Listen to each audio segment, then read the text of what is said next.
Good morning, Chair Volendroff, members, homes, staff, and guests. The lobbies are open and the recording has begun. Good morning. Thank you, Gretchen. Good morning, everyone. And I will convene the Washington State Liquor and Cannabis Board Caucus meeting for Tuesday, November 4th. We're going to hold for just a moment while Board Member Garrett gets on. She let us know that she's stuck in traffic and will be on in a couple of minutes. So we're going to just stand at ease for just a couple of minutes and then we'll resume the meeting.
Board Member Garrett just let me know that she's joined, but is needs to be unmuted. Can you see her on your end, Gretchen? Oh.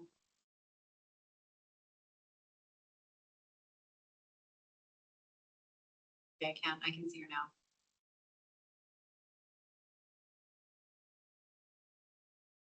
Okay.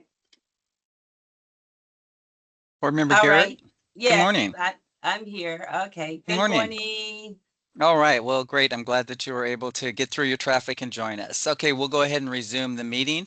I've already convened the Liquor and Cannabis Board meeting for Tuesday, November 4th, but we'll resume with our agenda. The first item on the agenda is approval of meeting minutes. And so I'm looking for a motion to approve the meeting minutes as listed on the agenda. I move that we approve the meetings as listed on the agenda, the meeting minutes. All right, do I have a second? This is Ali. I second. All right, and I concur. So those meeting minutes are approved. All right, we'll move right into our next agenda item, which is Kristen Haley, our public health education liaison, with an update from the October 22nd Public Health Cannabis Community Roundtable meeting. And I believe this is the one that Board Member Holmes also participated in. So Kristen, I'll turn it over to you and let you and Member Holmes update us. Thank you. Good morning, Chair Vollendroff, members Garrett and Holmes. Kristen Haley, Public Health Education Liaison, here to provide an update from the October 22nd Public Health and Cannabis Community Roundtable, which I co-hosted, as you said, with Member Holmes. We had a great turnout of about 45 people, mostly Nice. folks from the cannabis community, some LCB staff, and a handful of public health folks as well. Our intention was to continue the conversation about cannabis hospitality that we started during the June roundtable that I co-hosted with Member Garrett, and then we planned to open the discussion to other topics. However, the dialogue around cannabis hospitality filled the entire 90 minutes, so I'll be giving you a summary of that conversation. We started the discussion by hearing an update from the Cannabis Alliance during which was regarding their cannabis hospitality webinar on October 20th. I thought that was a really helpful overview that seemed to spark a lot of good conversation that kind of kicked off the rest of our meeting. Folks raised some of their concerns with developing a viable business model in a physical permanent space like a consumption lounge.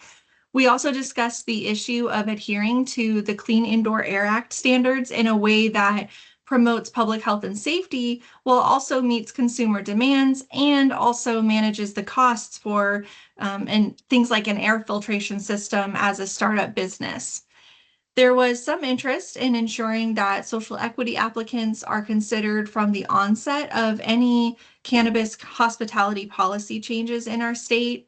And generally, I heard a lot of frustration and maybe even confusion about cannabis being so much more restricted than alcohol in our state. We had some good discussions, I thought, which unpacked this from both the public health and the cannabis industry perspectives. Several participants raised the broader cultural and societal context of stigma towards cannabis consumption. And then these folks, I thought, did a nice job explaining the value of decriminalization and destigmatization of cannabis use, in particular for populations living in rental units who don't have a space to legally consume cannabis at this point. And within that conversation, many folks also brought up the potential revenue benefit for Washington if we could be a more tourist-friendly state that had more accommodating spaces for visitors to consume cannabis. Then the last note I'll give is that throughout the discussion, several participants mentioned what some call the inconvenient truth about cannabis use, which is the potential harm caused by high THC products. In this context of expanding cannabis consumption policies, it seems like there's a good reception to finding a balance that could allow safe, legal spaces for of-age adults to consume cannabis while not ignoring that youth access is concerning and that overconsumption, particularly of high THC products, is a potential threat to consumer safety. So that summarizes our discussions. I have much more detailed notes that I'll be sharing out with each of the board members after this call. And I believe the Cannabis Observer also recorded the meeting if you want an even more detailed transcript. Next up, the November 19th Public Health and Prevention Roundtable will be from 1 to 2:30, and we'll combine participants from the cannabis and public health spaces. I'll be co-chairing that one with Chair Vollendroff. But before I hand it back over, Member Holmes, would you like to add anything? Just that you did a great job, Kristen. I was very encouraged by the turnout. And as we typically find in these areas, just getting into one topic, 90 minutes flies by. So it was interesting to hear how much interest there was in social consumption, the ability to have, areas, places for people can consume, not only for convenience, but to also have social interaction, which could also help with the problem of high THC dosing.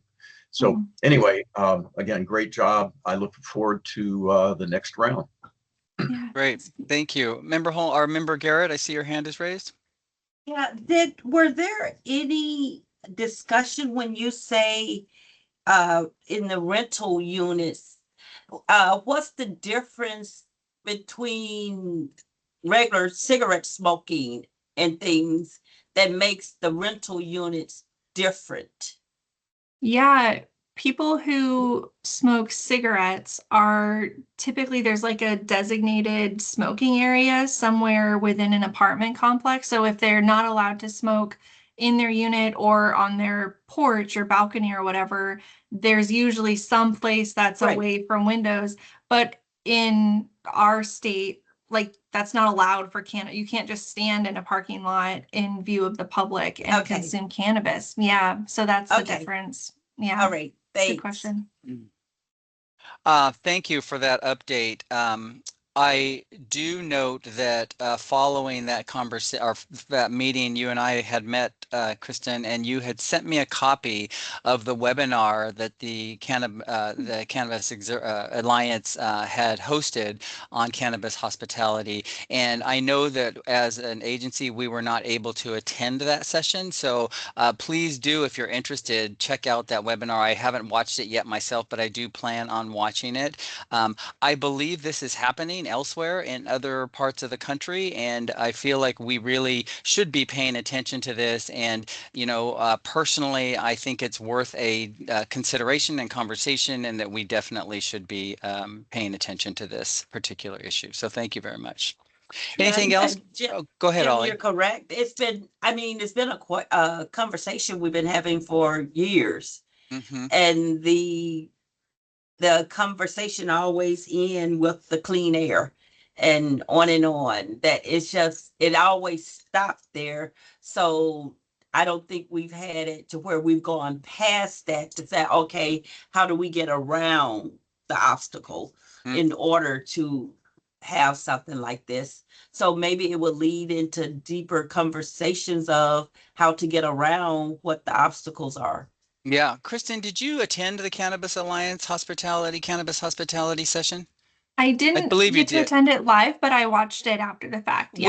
Was the Clean Air Act part of that discussion, and challenges or solutions or potential options for getting around that or I don't dealing remember with it? because I watched it at the same time, like right after we hosted our own. So I'm kind of blurring which one took place when, but it did come up a lot in our conversation. And, remember Garrett, your note about like working around the Clean Air Act. I was expecting some of the cannabis industry folks to say, like, how do we have this indoor space and just have an exception to the Clean Indoor Air Act?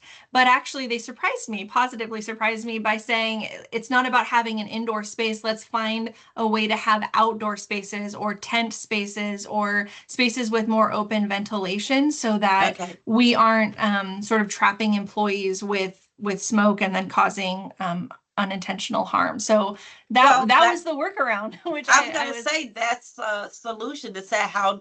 So I won't say a solution, but how do we get around the obstacle of the indoor? So that was the conversation. Okay, all right. Thank Member you. Holmes, thank you. I was just going to add ditto to everything Ollie and Kristen said, but this was an example of how we started to get deeper into the subject during our roundtable. And, we talked about how in Seattle we had explored changes to the regulations implementing the Indoor Clean Air Act for electronic smoking devices. And of course, we can probably do more in the area of infused drinks and edibles and the like. But yeah, we even talked about the outdoor experience on the anniversary of 502's passage, how that was done at Seattle Center and went remarkably well. So yes, we need to come together again and try to find out what our most promising avenues are, I believe. And this was another step along that conversation. Thanks. Great. Thank you both for your comments and update. Kristen, anything else or? Oh, thank you all. All right. Thanks so much. Look forward to hosting the next one with you. All right, moving right along, we're going to go to our policy and rules team updates and board meeting prep. And we've got Kevin and Daniel here to give us some updates. And we'll start with Kevin giving us some general updates, followed by, well, actually, he's got two items on the agenda, and then we'll follow up with Daniel. So Kevin, we'll start with the general updates from you. All right. Good morning, Chair Volandroff and board members Garrett and Holmes. Getting right into it, with the seasonal hours for beer and wine restaurants having taken effect on October 23rd, and the acceptable ID rule updates completed and taking effect on November 8th, we'll be down to 12 open rulemaking projects at various stages in the process. So today, the rules team will be requesting approval to file a CR 105 expedited rule proposal necessary to implement House Bill 1636, House Bill 1698, and second substitute Senate Bill 5786. We'll also be requesting approval to file a CR 102 for expanded alcohol service areas, implementing second substitute House Bill 1515. And we will be offering our recommendation regarding a petition received from David Rose requesting rulemaking to amend social equity program requirements. Looking ahead, on Thursday and Friday this week, we'll be holding stakeholder feedback sessions for cannabis retail management agreements, responding to ESSB 5403. A draft was posted on October 20th, and we've already received significant feedback on it, with a lot of widely divergent opinions offered. So it will be good to meet with folks and begin talking through a number of issues of concern. We're working as diligently as possible, but because of the complexity and lack of overall consensus among the direction that we should be going, we likely won't have new rules in place until the spring. Then moving on to other current rulemaking, we continue to receive stakeholder feedback on the retail alcohol product placement rule and are currently evaluating comments on the last draft released back in September as we work to further refine draft rule language. We also received a letter just this morning from a coalition of industry members who have requested a follow-up meeting, and we're looking at dates to make that happen as soon as possible. Additionally, we are exploring options for an economic analysis to support the rulemaking effort in response to concerns raised by some stakeholders regarding potential costs incurred by the industry. The informal comment period for our contract kitchens engrossed House Bill 1602 rulemaking effort ended in October, and we should have a draft rule posted by the end of this week, after which point we'll announce our first stakeholder feedback session tentatively slated for November 18th. Moving on to cannabis advertising rulemaking to implement engrossed Senate Bill 5206. We still have a couple more days left on the informal comment period, and we plan to post an initial draft for that one by early December, with stakeholder sessions to follow later in the month. We're also hearing quite a bit from stakeholders on the cannabis R&D testing and samples rulemaking project. Our internal project team is incorporating that feedback into draft language where appropriate and plans to share a draft rule and announce stakeholder engagement sessions for that one in January. Then getting into 2026, as we start to work through and complete the legislatively driven rulemaking, we'll pick back up with several petition-driven rulemaking projects that have been kind of simmering on the back burner.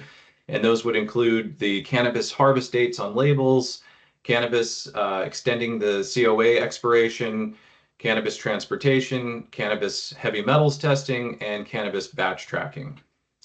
And then finally, I just wanted to note that the rules team is continuing to work with the research team as we move into the user testing phase of the public dashboard project starting this week. There has been a lot of work behind the scenes put into creating something that the public will find both useful and easy to use. So we're excited to see what folks have to say as they test that out. Assuming that no major revisions are required, the goal is to push that out to the public by the end of the year. Kevin, I have a quick, can you just clarify a little bit more? We've talked a lot about a lot of different dashboards. Can you just briefly describe the dashboard you're referring to? Yeah, so this one is going to be for all LCB rulemaking projects. It will essentially, you can click on, it'll be a interactive interface where anybody can go to our webpage, click on a rule project. They should be able to see pretty much exactly where we are in the process, whether it's the 102, or CR 101, CR 102, CR 103. Terrific. There will be links to opportunities for public engagement. If there's a public hearing, that will be linked and that sort of thing, as well as contact information for the rules team, so that anyone interested in those rulemaking projects can easily reach out directly to the rules coordinator responsible for that rulemaking project. That's fantastic. Thank you. So that's pretty much all I had. If you have any other questions, I'm Any happy to questions? answer. Any questions for Kevin? No questions, Kevin. I do want to make a quick comment. I want to thank you and your team. One of the challenges that I have faced since I've been a board member is really feeling like I've got a good grasp on all the work that's happening in the rules team, because there's so much going on. And I'm not speaking for other board members, I'm only speaking for myself. But Kevin, you have done an excellent job of helping organize and frequently giving us updates. And I feel like I really do understand where we're at all the time with all the work that's going on in the rules team. So I just wanted to thank you for that, and your team for the work that you're doing, and the work that you are doing with the research team to bring up a public facing dashboard on these things. So really just wanted to acknowledge that. So thank you. Thank you. I Mrs. appreciate that Zolli, feedback. I agree with what Jim just said, and it really also help us understand how much you're doing with limited staff and Yes. things that you are accomplishing, and to say and to kind of understand how much work goes into what you all are doing. Thank you very When- much. yeah. I feel very fortunate to have such a great team. They're all doing a fantastic job, punching above their weight. So, you know, we're small but mighty. Great. Thank you. Board Amen. member. That's Great. it. Thank you. All right, Kevin, go ahead. I think you've got the next agenda item as well, a board approval for CR 105 for 2025 legislative implementation package. All right.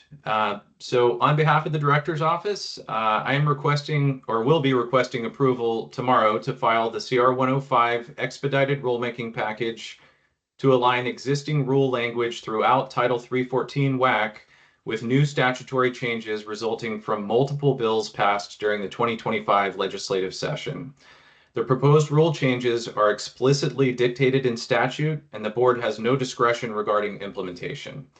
If approved, we will file with the Code Revisor's Office on November 19th. We can't file this week because a couple of the WAC sections included are actually currently being codified as part of another rulemaking project, just because there were so many involved. There's a little bit of overlap there, but we should be able to file on the November 19th. There will be a public comment period from November 19th through January 3rd. And assuming no significant changes are warranted following the public comment period, we plan to seek board approval to file the CR 103 to adopt permanent rules at the January 7th board meeting and proceed with filing on January 20th, the earliest eligible date per the Administrative Procedures Act requirements for expedited rulemaking. This rulemaking package focuses primarily on updating rules to align with statutory changes resulting from 3 bills: House Bill 1636, House Bill 1698, and second substitute Senate Bill 5786.